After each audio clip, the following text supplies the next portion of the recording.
Up to 50% of people get a different personality type when they retake the same test.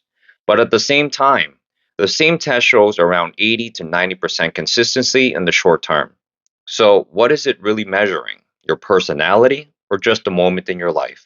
We are talking about the Myers-Briggs indicator, more commonly known as the 16 personality test.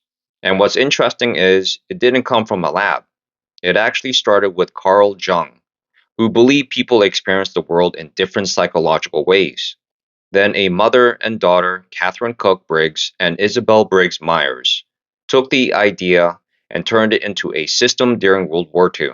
The goal wasn't labels, it was to help people find roles where they naturally fit. Today, over 2 million people take it every year. And at one point, up to 80 to 90% of Fortune 500 companies were using it in some form, not for hiring, but for team building, leadership training, and communication. Because on the surface, it works. People feel understood.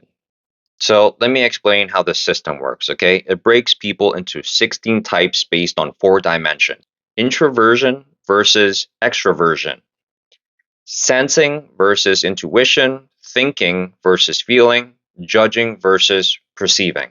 And those 4 combinations fall into 4 groups: analysis, diplomats, sentinels, and explorers. Now, here's where things start to split. Yes, the test shows strong short term reliability, around 80 to 90%. But when people retake it later, up to 50% get a different result. That's half. So, what changed? The test or the person? This is where modern psychology pushes back. Most researchers learn towards models like the Big Five personality traits.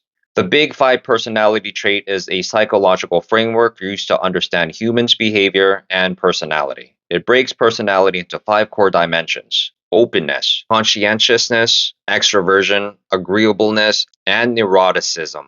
So the first one pretty much is creativity, curiosity, and the willingness to try new experiences. The second one is discipline, responsibility, organization, and self control. The third one is sociability, energy, confidence, and how people interact socially. The fourth is comparison, empathy, cooperation, and emotional warmth. And the fifth is emotional sensitivity, stress response, anxiety, and emotional stability. The Big Five helps explain how people think, feel, communicate, and respond to the world. Personality exists on a spectrum, meaning everyone carries different levels of each trait rather than fitting into one fixed type. So instead of putting you in a box, it measures you on a spectrum. Those traits actually shift over time. Empathy tends to increase with age, self awareness increases, even how outgoing you are can change as well. And with all of that, people still swear by it. And there's a reason for that. There is something called the Barnum effect. It basically means we recognize ourselves in descriptions. That feels personal, even if they're broad enough to apply to a lot of people. So when you read your type, it feels like it gets you. Now let's talk about where things get serious. Companies used to lean heavily on personality tests, but over time, they pulled back from using them in hiring. Why?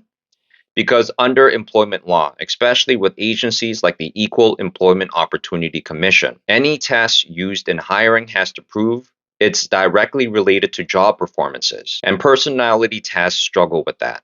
They don't reliably predict who will perform better. So using them to hire or reject someone can open the door to legal risks. So companies adapted.